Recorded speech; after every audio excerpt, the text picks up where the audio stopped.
Hello everyone and welcome to a really insane game from round 4 of the 2019 chess.com Isle of Man Swiss tournament. It's Vladislav Kovalev, a Belarus Grandmaster, who in January, if you remember, won the Tata Steel Challengers tournament, gaining the right to join the Tata Steel Masters tournament next year.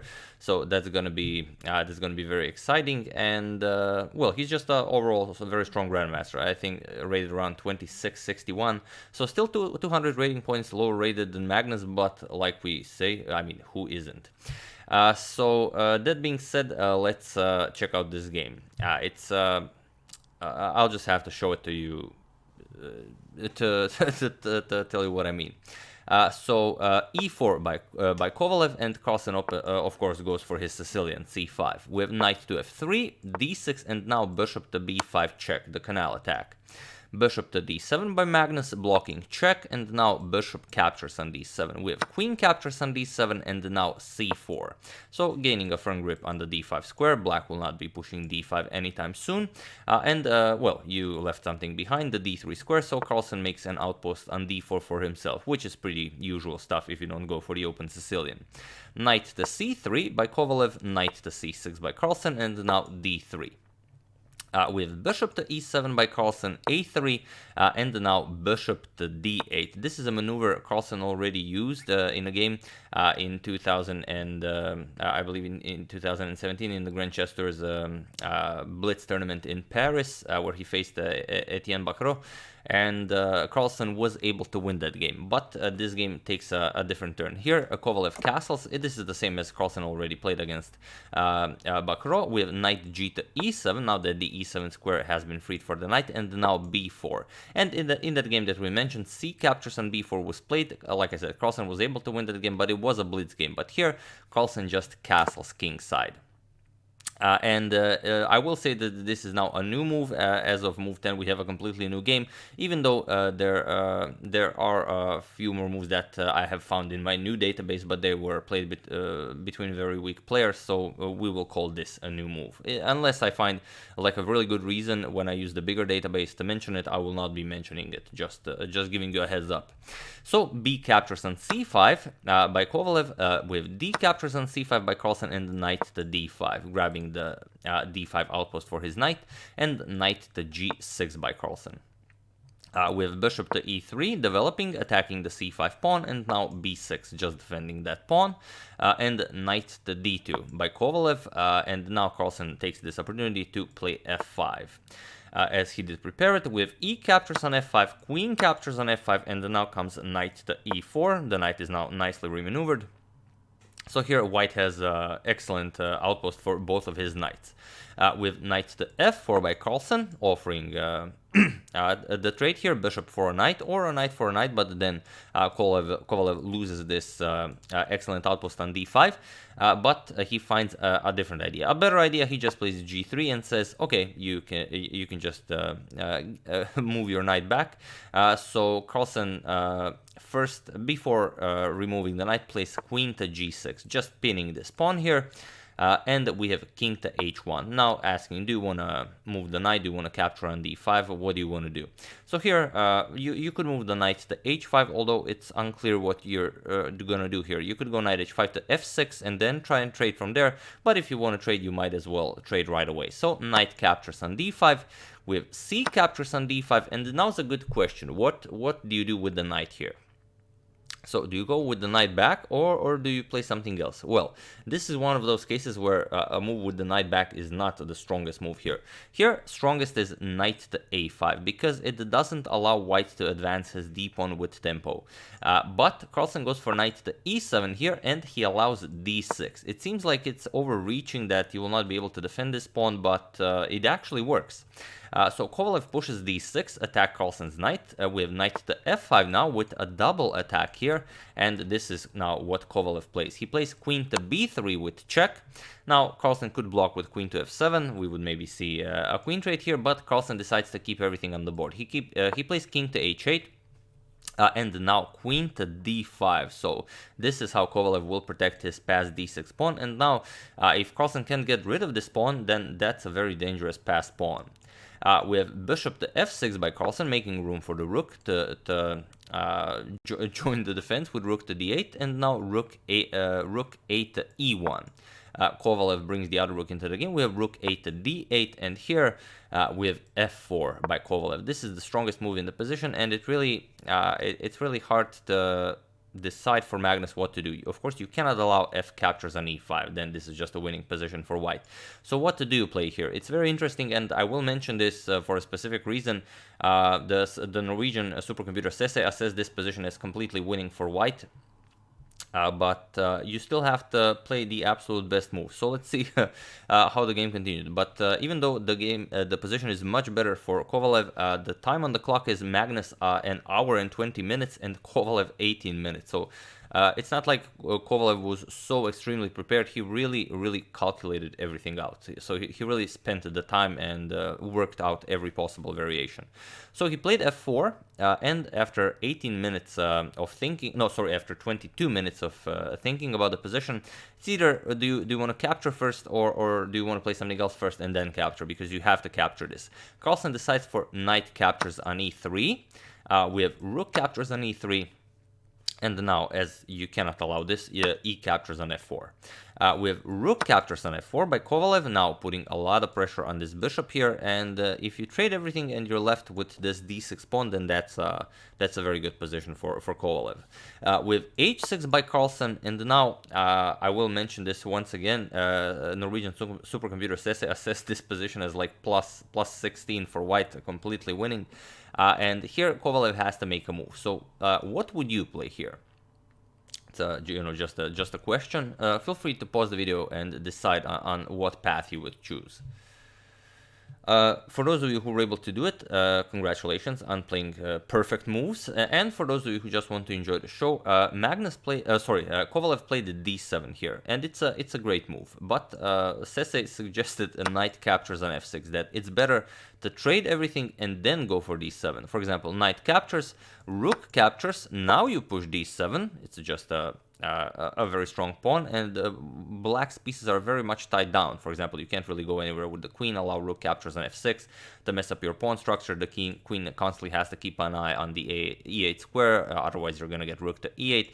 So it's not easy to make a move for black. King to h7, not allowing any checks along the back rank, but now rook captures. Queen captures, and now king to g2. You just start improving the position. You will bring the rook into the game, double up here, just a lot of very possible winning ideas here. So this is the path that Sesse decides to go for, and that this is now completely winning for white. But Kovalev decides to go for d7 first. Also, it's a very nice winning idea, but it allows Carlsen to avoid so many simplifications. He decides to keep pieces on the board, as well he should, with bishop to e7, not allowing knight captures on f6. We have rook e to f3 now, putting pressure on the f8 square. If you allow this trade, then d8 will come. So rook captures on f4, and now rook captures on f4. And now it's 55 minutes for Carlsen and 7 minutes for Kovalev. And here Carlsen is basically without a move. There is no good move for Carlsen here. So whatever he plays, it's just bad. You could waste time with a6, it is possible, or you could play rook to g8. But generally you don't want to make a move that doesn't improve your position. This is just a nothing move. Nothing happens here. So Carlsen doesn't have a useful move. What he does have is that he's up on time, and he tries to use that as well, and he plays b5. So here he asks Kovalev, you have 7 minutes on the clock. Do you want to try and find some sneaky move that wins the game on the spot, or do you maybe want this juicy c5 pawn? It's a free pawn, why not just grab it?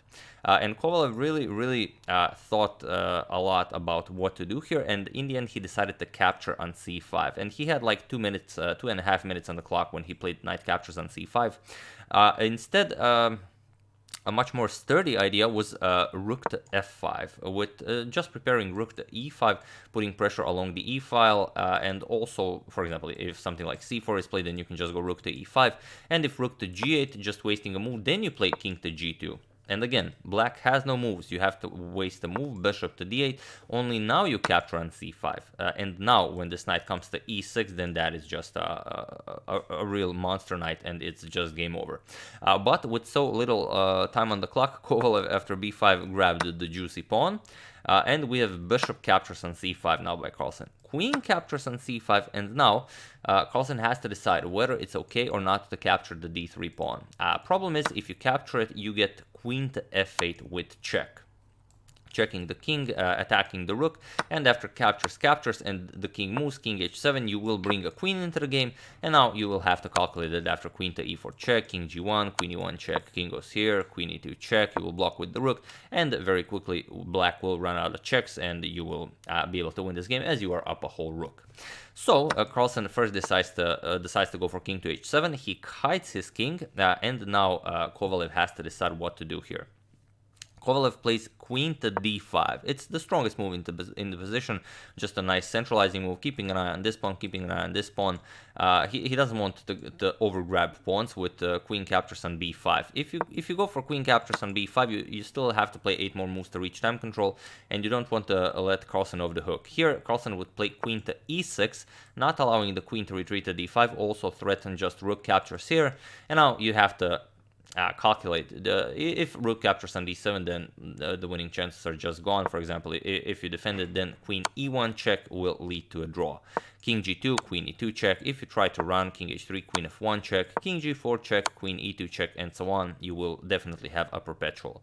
So Kovalev decides, I don't need any more pawns, queen to d5, and now Carlsen plays queen to g5. And here he says, okay, you're up a pawn, do you want to trade queens? And you even get to mess up my pawn structure even further, and then we play this endgame. Kovalev is not interested in this, and he can play rook to f5. Rook to f5 is very interesting as it keeps the queens on the board and forces Magnus to find, but with so little time on the clock, less than a minute for Kovalev, you have to figure out what happens if queen c1 check, what happens if queen e7 followed by queen e1 check. Just a lot of crazy ideas in the position where you just don't have the time to calculate all of them. So here we have queen to e4 check, and Magnus blocks. Queen g6, queen back to d5 by Kovalev, queen to g5. Again, Carlsen offers a trade of queens, and now queen to d6. Again, rook f5 is the idea, but Kovalev without time. He repeats the position a few times to gain his 30 seconds increment on the clock, but he quickly burns it. Queen to d6 now. Okay, it's a new position, but now queen to g6. Again, Carlsen offers a trade of queens. Queen to c7 now, going after the rook here, and now Carlsen instantly plays queen to g5, guarding his rook, and again, forcing Kovalev. If you want to win, find something else. Kovalev repeats queen to d6, and Carlsen repeats queen to g6. And here, the strongest move in the position is queen to d5, but if Kovalev goes for queen to d5, then after Carlsen replies queen to g5, it will be threefold repetition. So here, Kovalev is unable to play the strongest move because of the threefold repetition rule. So he has to play something else. He goes queen back to c7, and Carlsen just repeats queen to g5, asking, what do you want to play? Again, you cannot repeat queen to d6 because queen g6 again now offers a threefold repetition this way. So queen to c6, Kovalev finds yet another square for the queen he didn't try because he's living on increment. So he is constantly using the 30 seconds that he gets after playing every move. And this is already move 39, so he has to make one more move. Carlsen plays queen to e7. Now that the queen is no longer occupying this square, it is possible, and now Carlsen is just threatening rook captures on d7. So here, Kovalev needs one more move to make time control. He captures the b5 pawn, and now he gains additional time on the clock, but now Carlsen just goes for rook captures on d7. Queen e1 is nothing. The king will just go king g2 check, rook f blocks, and now you can just go back queen to e6 and threaten to win the pawn this way, but yeah, if you can already grab the pawn, why not just do it? So rook captures on d7 by Magnus, and now you can look at this position on the board. Queen to f5 check was played, and then g6 by Magnus, asking Kovalev, what do you want to do now? So if you look at this position on the board, which is okay, Kovalev is up a pawn, but how do you push for this? And if you look at that position, for example, maybe on move 29, where Carlsen played this b5 move and offered this juicy pawn, the position is completely winning for white. It's just Kovalev was extremely. We even have a photo of this. Here you have it. This is this moment where Carlsen offered the juicy pawn and he played b5. You can see that Kovalev is really, his brain is working in overtime. He had 2 cups of coffee, as you can see, and you can see that Carlsen is hiding his eyes, so Kovalev doesn't see which pieces Carlsen is looking. So it's really just a very intense situation. But yeah, he didn't find the best continuation due to severe time trouble. He went for the juicy pawn, and well, now we're at move 40. After rook captures on d7, queen f5 check, and g6, where this is the position on the board. Kovalev played queen to f8, offered a queen trade with queen captures, rook captures, and now not going for the pawn right away and allowing rook to f7 check and pick up the pawn. Carlsen pushes the rook back, and now rook to a8. We have king to f6, Carlsen starts improving the position of the king to g2, and now rook captures on d3. We have rook captures on a7, rook to d2 check, with king to g1, and it was in this position that the players agreed to a draw, as even though Kovalev has a passed a-pawn, the rook is too active. The king will never be able to join the game. You'll just put this rook behind the passed pawn, and that's pretty much it. Easy draw. So yeah, Carlsen almost lost his, I always say winning streak, but it's actually an unbeaten streak. So with this game, Carlsen is now on a 94-game unbeaten streak. So he needs 6 more to reach Ding and 7 more to surpass Ding's record of 100 games unbeaten streak. Will he be able to do it? It's hard to say, because here it's just... this is why most high-rated players don't play in open tournaments, because you will face...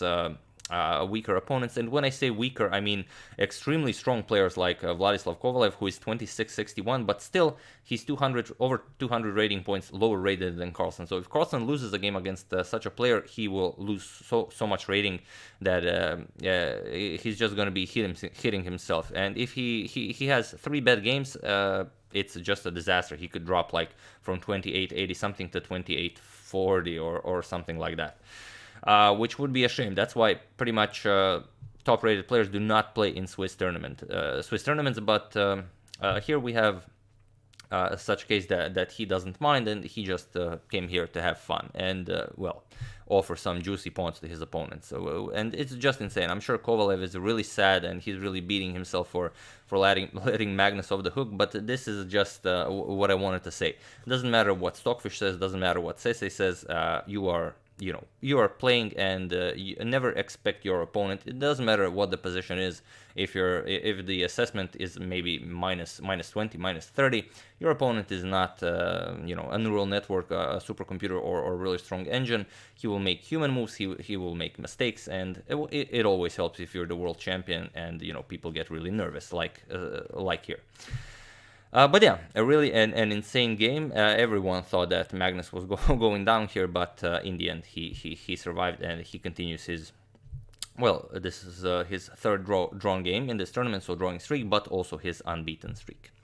So that's the game. I do hope you enjoyed it. I would like to thank Gabriel Filipek and Ferdun Mestan for a contribution to my channel. Thank you a lot. I really appreciate it. As usual, you can check 2 of my previous videos here. Thank you all for watching, and I will see you soon, continuing the coverage of the Isle of Man chess tournament, checking up on your wonderful suggestions, and of course, whatever else happens in the world.